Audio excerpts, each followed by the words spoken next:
Các loài động vật nông trại. Farm animals. Con bò. Cow. Con dê. Goat.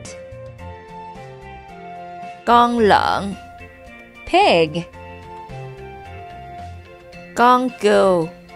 Lamb. Con ngựa. Horse. Con vịt. Duck. Vịt con. Duckling. Con gà trống. Rooster. Con gà mái. Hen. Gà con. Chick. Con chuột. Mouse.